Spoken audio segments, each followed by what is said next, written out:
ئەم دیمەنانە گێڕانەوەی چیرۆکێکی مێژوویی بەدەمەوەچوونی میر مەحموود دزڵیە لە ڕۆژهەڵاتی کوردستانەوە بۆ سلێمانی بۆ هاوکاری شۆڕشەکانی شێخ مەحموود لە 19 مایسی 1990.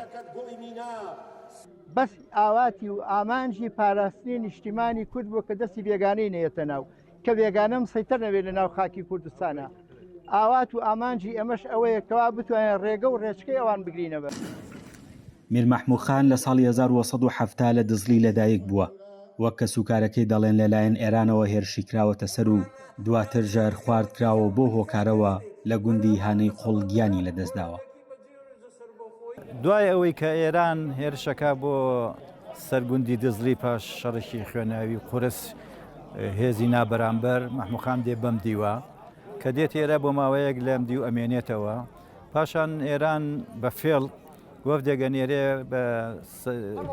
بە سەرپەرشتی ئەفسەرێکی باڵایەن زەهری پێ بێ نینۆکی درێژە بێم پێم وابێ وەکو باس کرا سایلەم بووە ئەو ژەهرەی کە نەتامی هەیە نەبوونی هەیە نەڕەنگی هیچ شتێگۆڕێ.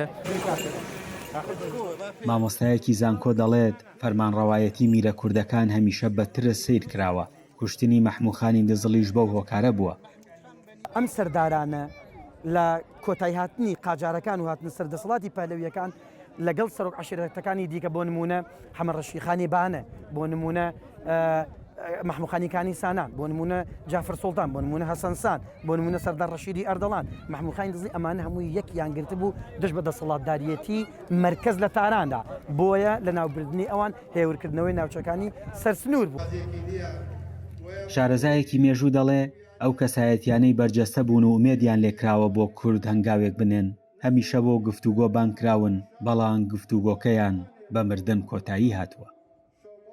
هەمیشە و لە هەموو قۆناغە مێژوویەکانە لەلام ملەتەکەی ئێمە خیانەت و ناپاکی بەرامبەر خەڵکی بەرجەستە کراوە، خەڵکی بەرجەستە کە بتوانێت مێژوویە بۆ ملەتەکەی دروستکە.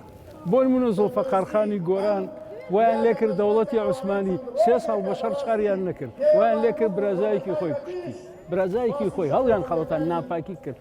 ئەوەی شێخ مەحموود خانی دزڵیش بە ناوی گفتوگۆوە بووە، بە ناوی کۆتایی هێنان بە شەڕ و ئاشوبەوە بووە. مەحموود خان کوڕی عەزیز خان کوڕی بارانبە کوڕی محەممەد سانی یەکەمە. لە بەیاننامەکانی 3 و 4 شێخ مەحمووددا ناوی هاتووە.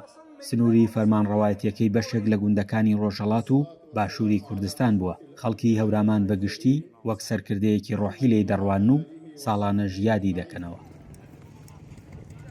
فەرحان هەورامانی، دەنگی ئەمریکا، هەورامان.